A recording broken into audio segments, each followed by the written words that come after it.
Bonjour Bernard-Henri Lévy. Bonjour. Vous êtes intervenu déjà pour dire la peur, la honte, le scandale que représente cette guerre lancée par Poutine. Demain, au Théâtre Antoine à Paris, vous allez rassembler des opposants, vous allez rassembler des hommes politiques, François Hollande, d'autres personnalités, des candidats à l'élection présidentielle. Et finalement, vous vous dites, l'Europe est à l'aube d'un choix décisif pour son avenir. Oui, mais je trouve qu'elle commence à le faire. Et depuis quelques heures, l'Europe s'est réveillée. Cette Europe qu'on croyait dans les limbes de la honte et du renoncement, elle est en train de se dresser. Berlin, sans des dizaines de milliers de manifestants, Prague, au moins autant, et dans toute l'Europe se vent d'indignation vis-à-vis de ce que fait Poutine et d'admiration pour la tenue de Zelensky. Oui. Et sa tenue dans l'épreuve. Oui, ça veut dire qu'il faut aller plus loin que la guerre économique qui est en train d'être lancée, qui, semble-t-il, a des effets. On voit le rouble qui s'effondre, la bourse qui n'a pas pu ouvrir à Moscou. Ça veut dire qu'il faut aller au bout de cette guerre économique. C'est-à-dire qu'il faut transformer Poutine en paria. Et il faut, pour le moment, tant qu'elle se livre à cette guerre d'agression sauvage, mettre la Russie au banc des nations. Ce qui se joue là, à Kiev, la bataille de Kiev, c'est la bataille pour l'Europe, c'est la bataille pour la liberté, c'est la bataille de la civilisation contre la sauvagerie, contre la force brute, contre l'ivresse des chars et de la brutalité. C'est une affaire capitale. Oui. Hier, Poutine a franchi une ligne rouge en menaçant avec l'arme nucléaire le reste du monde et en particulier les Européens. Il n'a cessé de franchir les lignes rouges. Vous savez, celle-ci, plus qu'une ligne rouge, c'est la manifestation de sa très grande fébrilité, de sa nervosité, du fait qu'il est en train de comprendre que ces Ukrainiens qu'il tenait pour des sous-hommes lui résistent, lui tiennent tête. Il est en train de comprendre que ce petit Zelensky, qu'il prenait pour un petit acteur de seconde zone, est en train de le mettre en échec. Donc, en effet, il devient fou. Le soi-disant joueur d'échecs Poutine est en train de se faire mettre en échec par ce vaillant et héroïque peuple ukrainien. Oui, négociation en Biélorussie où Poutine a envoyé son ancien ministre de la Culture. Est-ce qu'il faut y croire ? Les négociations avec les Russes, vous savez, ça fait des semaines, ça fait des mois et ça fait des années qu'on nous la raconte et qu'en effet, c'est chaque fois un mensonge et chaque fois une arnaque. Le système Poutine, il est basé sur la guerre d'un côté et sur des négociations en trompe-l'œil de l'autre. Alors, s'il y a une chance sur 1000 que Poutine cède et que cette guerre s'arrête, bien sûr qu'il faut la tenter. Et Zelensky a raison d'en accepter l'augure. Mais personnellement, je serais malheureusement très surpris que cela débouche là, dans les heures qui viennent, sur quelque chose. Oui. Annonce ce matin par Bruno Le Maire ici du renforcement des sanctions, notamment contre les oligarques, les milliardaires russes, et puis également la fourniture d'armes. On a vu l'Allemagne, il y a des grandes manifestations hier, finalement augmenter son budget de la défense. Et finalement, là aussi, c'est un tournant, la Suisse aussi. C'est un tournant pour l'Europe et pour l'Allemagne. C'est l'Allemagne de l'impératif catégorique, c'est l'Allemagne des Lumières, c'est l'Allemagne de l'exactitude dans la morale, comme me le disait un jour un grand intellectuel allemand, qui est en train de se réveiller et de sortir de son pacifisme un peu terrifié et un peu munichois dont elle faisait montre toutes ces dernières semaines. Ce qui se passe à Berlin aujourd'hui est très important. Ce qui s'était passé précédemment, c'est-à-dire accepter d'être l'otage du gaz russe, était une erreur gravissime. Se mettre dans la main d'un maître chanteur. Mais là, aujourd'hui, le changement de paradigme, le changement de culture et de réflexe de la part de l'Allemagne, c'est un événement considérable. Et là encore, je suis convaincu que Poutine, soi-disant, encore une fois, joueur d'échecs, ne l'avait pas prévu. Oui. Est-ce qu'il faut remettre en question la possibilité d'adhésion un jour de l'Ukraine à l'OTAN ? Et est-ce qu'il faut comme certains le demandent, lancer une procédure d'adhésion de l'Ukraine à l'Union européenne? En tout cas, moi, je le demande depuis très longtemps. Je me souviens, en 2008, avec mon camarade André Glucksmann, nous avions écrit un article dans Le Monde qui demandait l'adhésion de l'Ukraine à l'OTAN. Contrairement à ce que disent les Russes, la porte avait été fermée, pas à moitié ouverte. Tout ça, c'est des racontards et de la propagande poutinienne. La porte avait été fermée. L'Europe, j'étais sur le Maïdan en 2014. Je me suis adressé à cette foule magnifique de jeunes gens et de moins jeunes, d'ailleurs, qui demandaient la liberté, l'état de droit, une société transparente, non corrompue. Et je leur ai dit, ce jour-là, vous êtes les meilleurs Européens. L'esprit de l'Europe, il souffle ici, sur la place Maïdan. Aujourd'hui, 8 ans après, alors que retentissent les fracas de la guerre, je le pense plus que jamais. Ce serait beau, ce serait juste, ce serait une suite logique des choses que d'entamer tout de suite le processus d'entrée, d'adhésion à l'Union européenne. Oui. Vous diriez que Vladimir Poutine est un dictateur, lui qui agite le spectre de la nazification de l'Ukraine pour justifier son intervention militaire? Écoutez, la nazification de l'Ukraine, cet argument-là est un argument immonde et absurde quand on sait que cette Ukraine prétendument nazie, ou en tout cas encore habitée par ces démons nazis, a élu à la présidence de la République un jeune juif héritier descendant d'une famille juive décimée par la Shoah. Donc c'est un argument grotesque et immonde. Voilà.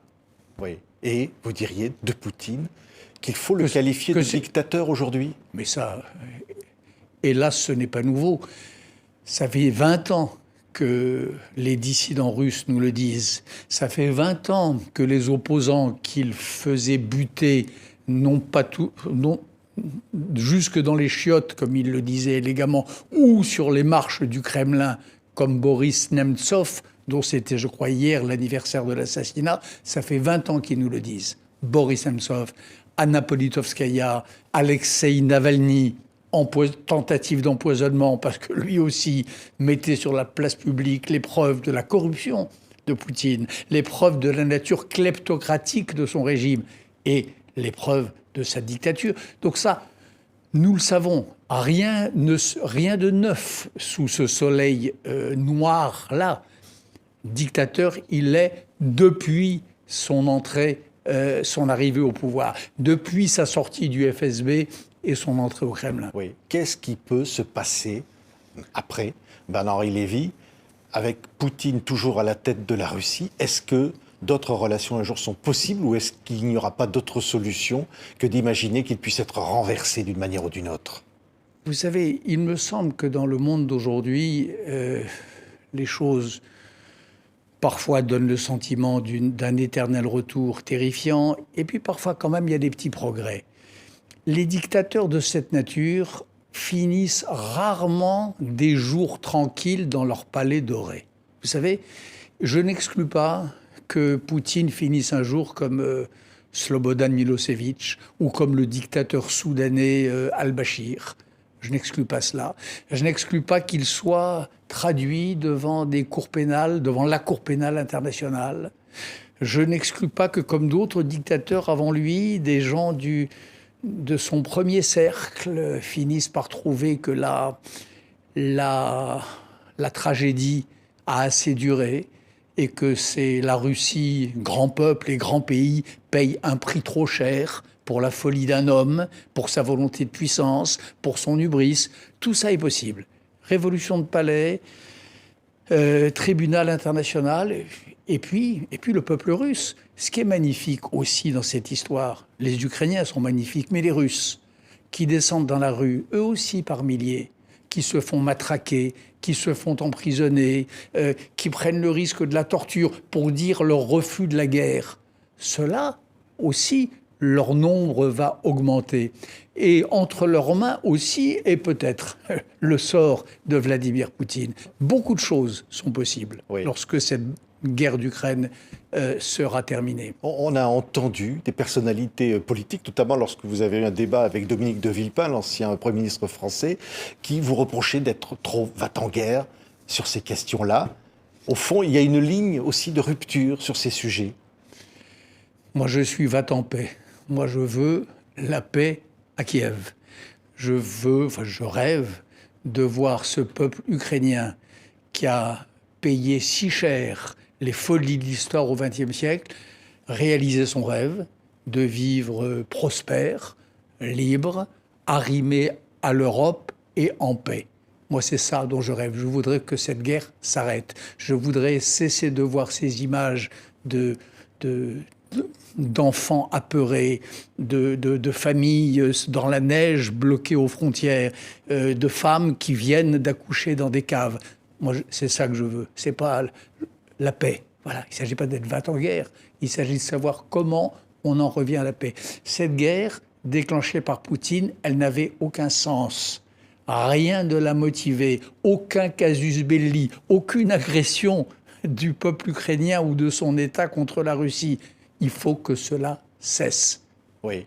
3 des principaux challengers d'Emmanuel Macron dans l'élection présidentielle qui aura lieu dans un mois en France sont accusés d'avoir soutenu, peu ou prou, en tous les cas, Poutine, Jean-Luc Mélenchon, Marine Le Pen, Éric Zemmour.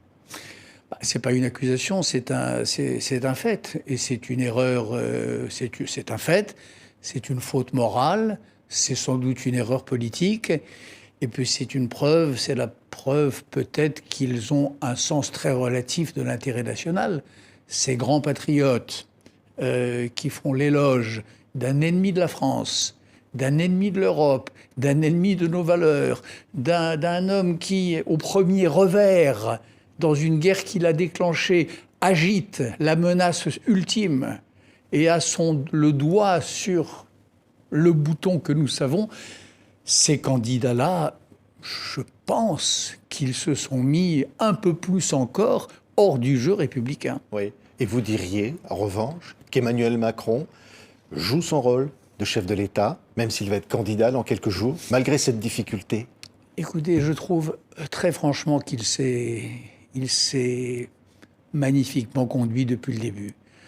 Tentant de négocier, même s'il n'y croyait guère, tentant de faire entendre la voix de la raison à quelqu'un qui n'entendait que celle de la paranoïa.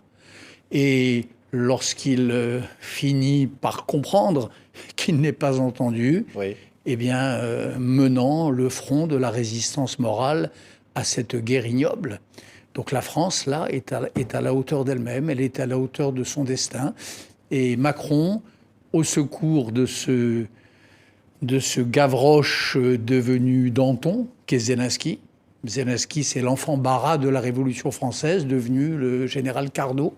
Macron venant au secours de ce jeune homme-là, comme Français et comme Européen, je trouve que ça a de la gueule. Oui.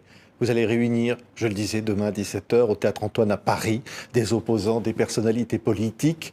Vous allez envoyer un message à Zelensky. Qu'est-ce que vous allez dire au président russe qui aujourd'hui dialogue encore avec son peuple sur les réseaux sociaux chaque jour alors que son pays est attaqué? Vous avez raison de poser cette question parce que ce meeting, bien sûr, il sera destiné au peuple de Paris, aux Russes et aux Ukrainiens présents à Paris, mais aussi aux Ukrainiens de là-bas. C'est-à-dire que nous avons mis en place, avec ma petite revue organisatrice de l'événement, La Règle du Jeu, un système de streaming, je ne suis pas très expert, mais autour de moi certains le sont, qui permettra à ce meeting d'être vu en direct dans toutes les villes d'Ukraine où Internet fonctionne encore. Et le message, c'est de dire aux résistants de Kharkov, aux combattants de Marioupol et aux gens qui livrent encore pied à pied la bataille de Kiev qu'ils sont moins seuls qu'ils ne le croient parfois dans leurs cauchemars ou dans leurs nuits pleines de cauchemars. Ils sont moins seuls. Voilà, le peuple de Paris, les opinions européennes sont avec eux et trouvent que leurs gouvernements n'en ont peut-être pas encore fait assez. Oui.